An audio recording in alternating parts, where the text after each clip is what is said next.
살아계신 하나님의 말씀은 열왕기상 19장 9절부터 14절을 봉독해 드리겠습니다. 엘리야가 그 옷구리에 들어가 거기서 머물더니 여호와의 말씀이 그에게 임하여 이르시되 엘리야야 네가 어찌하여 여기 있느냐. 그가 대답하되 내 만군의 하나님 여호와께 열심히 유별하오니 이는 이스라엘 자손이 주의 언약을 버리고 주의 제단을 헐며 칼로 주의 선지자들을 죽였음이오며 오직 나만 남았거늘 그들이 내 생명을 찾아 빼앗으려 하나이다. 여호와께서 이르시되 너는 가서 여호와 앞에 산에 서라 하시더니 여호와께서 지나가시는데 여호와 앞에 크고 강한 바람이 산을 가르고 바위를 부수나 바람 가운데 여호와께서 계시지 아니하며 바람 후에 지진이 있으나 지진 가운데서 여호와께서 계시지 아니하며 또 지진 후에 불이 있으나 불 가운데서도 여호와께서 계시지 아니하더니 불 후에 세미한 소리가 있는지라. 엘리야가 듣고 겉옷을 얼굴을 가리고 나가 굴러기에 섬에 소리가 그에게 임하여 이르시되 엘리야야 내가 어찌하여 여기 있느냐. 그가 대답하되 내가 만군의 하나님 여호와께 열심히 유별하오니 이는 이스라엘 자손이 주의 언약을 버리고 주의 제단을 헐며 칼로 주의 선지자들을 죽였음이오며 오직 나만 남았거늘 그들이 내 생명을 찾아 빼앗으려 하나이다. 아멘. 오늘 말씀을 가지고 지나가시는 하나님이라는 제목으로 말씀을 증거하겠습니다. 가을이 오고 있습니다. 가을이 오면 가는 것이 있다라고 저는 생각합니다. 오는 것이 있으면 가는 것이 있기 때문입니다. 전 가을이 오면 가고 있는 것을 느끼는데 가는 것은 무엇이 가느냐? 여름이 지나갑니다. 올여름 장마가 장장 50여일 정도로 긴 장마였습니다.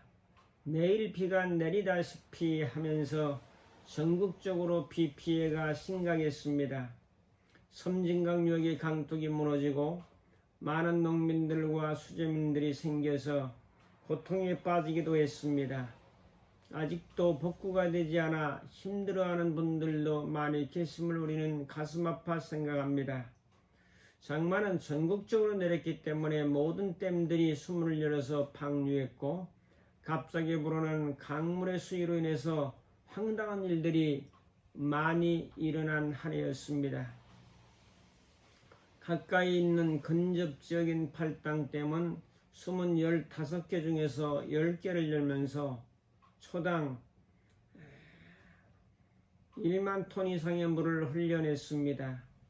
소양댐도 이암댐도 화천댐도 춘천댐도 청평댐도 또 저 충주댐도 수문을 열면서 어마어마한 하늘의 비를 실감했습니다. 많은 비로 인해서 계곡과 시내와 댐의 찌꺼기들은 방류되어 하류로 흘러가고 인천 앞바다로 흘러갔으리라 생각합니다. 9월이 되면서 태풍이 계속 올라오고 있습니다. 마이삭이 지나가고 비바가 지나가고 그 다음에 하이선도 지나갔습니다.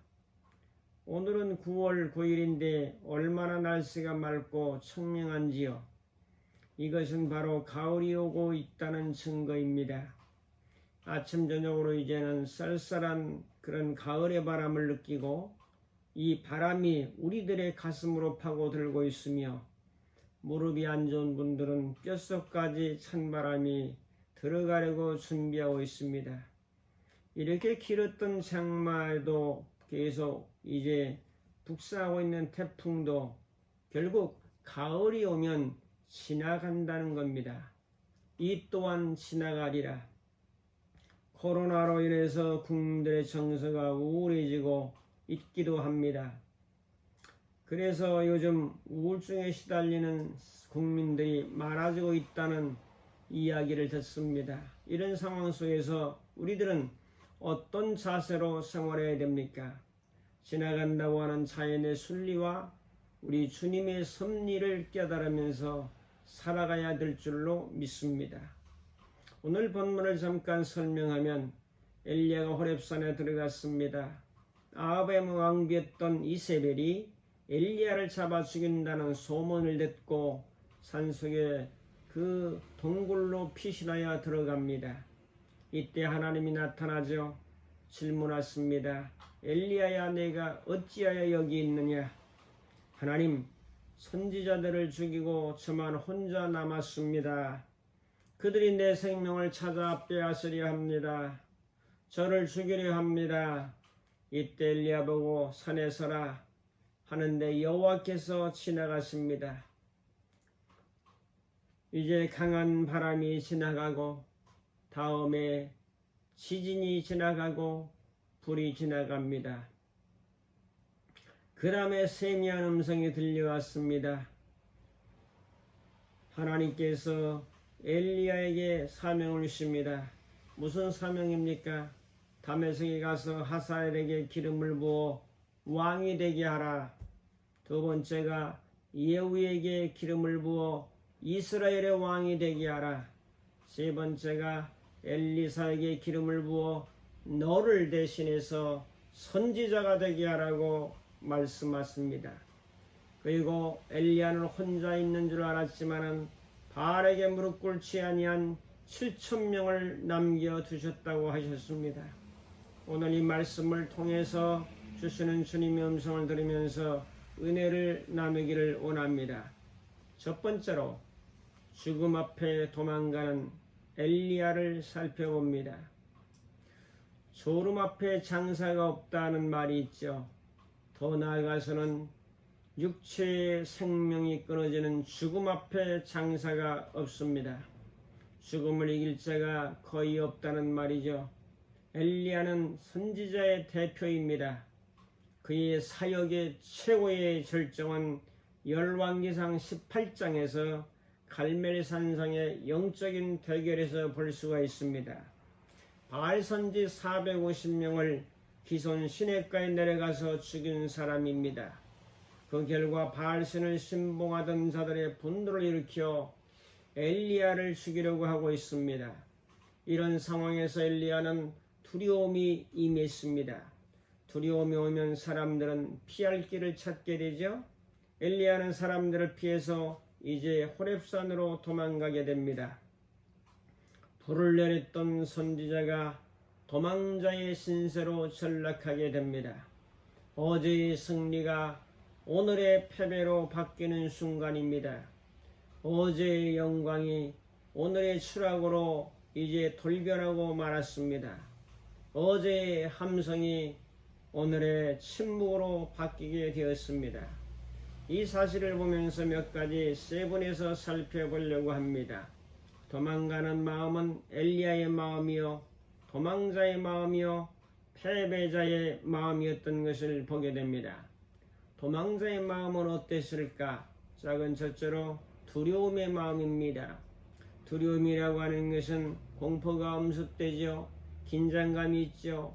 때로는 초조하죠. 답답한 마음들이 마음에 사로잡혀 오는 거죠. 그 마음에서 오는 것들이 몸에서 느끼고 있는 거죠. 디모데후서 1장 7절 말씀을 저는 좋아합니다. 하나님께서 우리에게 주시는 마음은 두려워하는 마음이 아니요 능력과 사랑과 절제하는 마음이라고 권고합니다. 그 다음에 우리에게 피신의 마음을 살펴볼 수 있습니다. 이제 엘리의 마음은 피신하는 마음, 결국 도망하는 마음이죠. 마음이 피신하니까 몸도 피신합니다.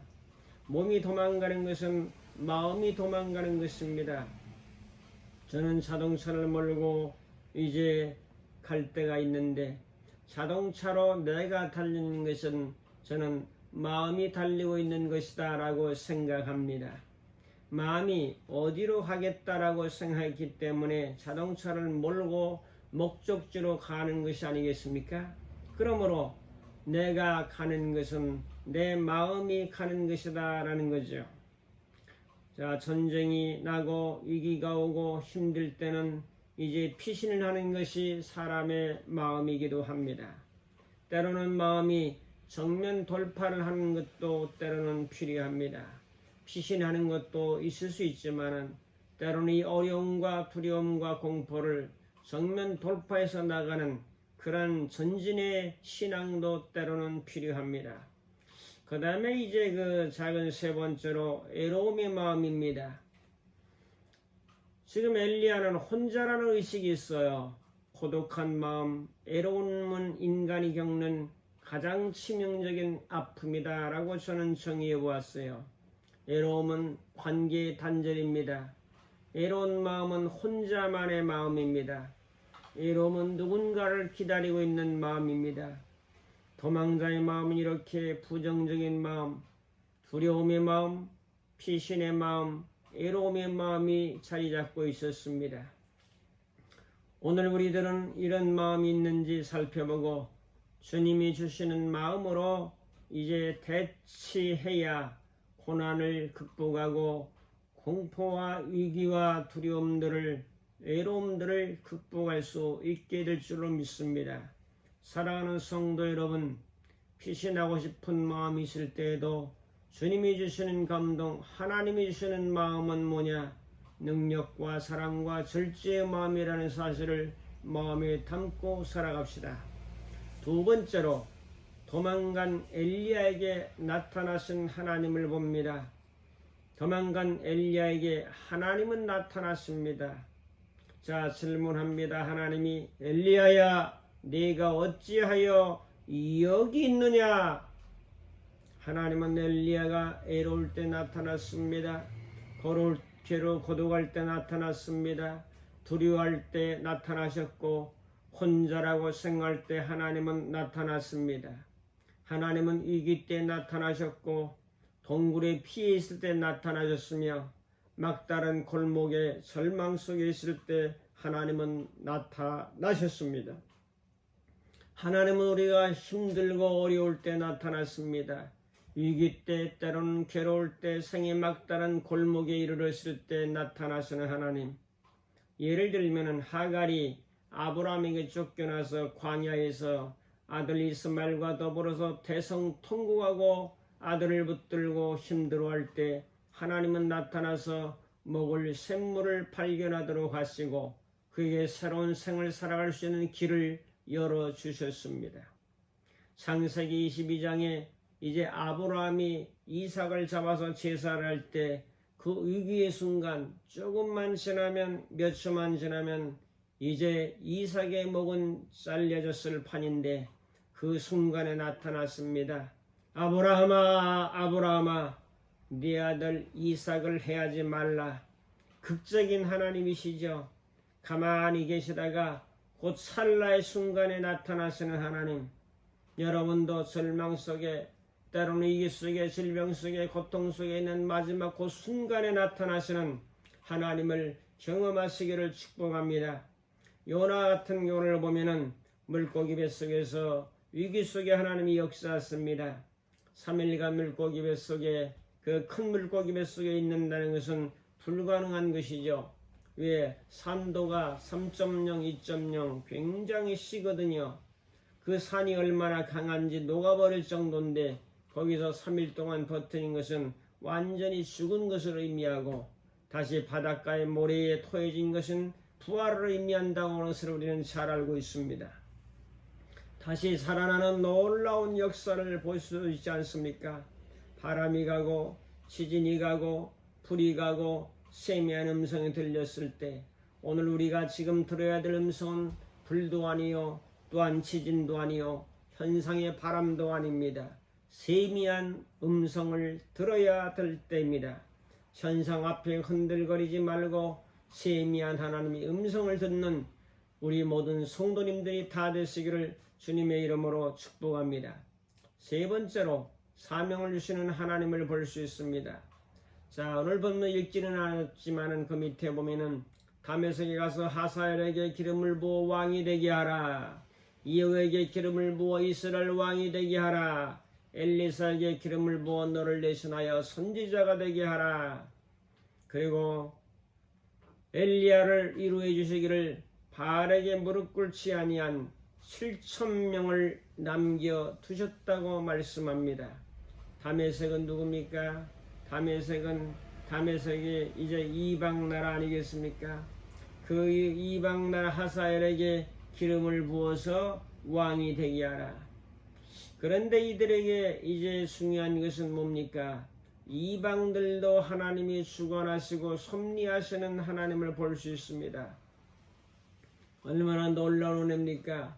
이스라엘만 관심 있고 이스라엘만 은혜와 복을 주시는 것이 아니라 이방의 나라 다메섹 하사엘에게 기름을 부어서 왕이 되려고 이방 나라도 관장하시고 섭리하시고 음성을 들려주시는 사실을 통해서 하나님은 역시 이방 모든 나라도 주관하시는 역사의 주관자 있음을 바라보게 됩니다. 그 다음에 이어오는 이스라엘 10대 왕입니다. 그는 이세벨을 처형한 사람입니다. 바알 선지자들을 모두 다 척결한 사람입니다. 아방의 일가를 몰살한 왕입니다. 하나님의 심판을 행하는 도구로 쓰임받은 사람입니다. 그러기 위해서 하나님의 섭리적인 면에서 예후를 왕으로 세우라고 권고하고 있습니다. 그 다음에 엘리야의 후계자로 엘리사에게 기름을 붓는 것입니다. 사람을 세우는 일이 얼마나 위대한 일입니까? 그런데도 이들에게 이제 기름을 부어서 섭리하시는 하나님을 볼 수 있지 않습니까? 놀라운 은혜입니다. 사람은 사람을 낳아서 자식을 남깁니다. 바울은 믿음의 자식을 남겼습니다. 디모데죠. 우리는 사람을 세워야 됩니다. 자식을 손자 손녀를 잘 세우고 또한 교회에서도 사람을 세우는 일이 중요합니다. 일꾼을 훈련하고 잘 세우고 교육하는 것이 중요합니다. 그래서 사람을 세워라. 오늘 말씀을 통해서 깨닫는 것은 사람을 세워라. 그 세움받는 사람이 누구냐? 자, 그때 당시에는 그 하사엘이었고 예후였고 엘리사였지만 오늘의 세움받을 만한 사람은 바로 나다. 내가 주님 앞에 세움을 받는 사람이고 나도 우리의 자녀를 세우고 손자 손녀를 세우고 또 자녀가 없는 사람들은 믿음의 자녀를 세우고 그래서 내가 한 사람 두 사람 정말 주님을 닮은 나의 신앙을 닮은 그런 사람을 세워나가는 이런 사명감을 가지고 사는 것은 대단히 중요합니다. 말씀을 정리합니다. 하나님이 지나가시니 일이 잘 풀립니다. 하나님이 지나갈 때 이제 놀라운 역사가 있습니다. 내가 지나갈 때는 그림자도 함께 지나갑니다. 하나님이 지나갈 때는 주님의 음성이 들립니다. 가을이 오면 여름이 지나가듯이 하나님이 오시면 하나님이 지나가시면 해결됩니다. 우리는 늘 주님을 사모하고 주님이 오셔서 지나가시는 은혜가 함께하기를 축복합니다. 주님이 오시면 됩니다. 주님이 내 앞을 지나가시면 됩니다. 오늘의 고난도 오늘의 역경도 코로나19 시대의 어려움도 지나가게 됩니다. 이 또한 지나가리라. 이런 은혜가 이 말씀을 듣는 모든 심령들에게 함께 하시기를 주님의 이름으로 축복합니다. 감사합니다. 고마우신 아버지 하나님, 오늘 가을이 오면 여름이 지나가는 것처럼 주님이 오시고 주님이 지나가시면 두려움과 공포와 답답함은 사라지고 새로운 사명감의 그 말씀은 세미한 음성을 듣고 새롭게 전진하는 역사가 있었던 것처럼 오늘 마음속에 이런 역사가 나타날 수 있도록 하나님이여 우리 모든 성도님들에게 역사하여 주옵소서. 예수님의 이름으로 기도하옵나이다. 아멘.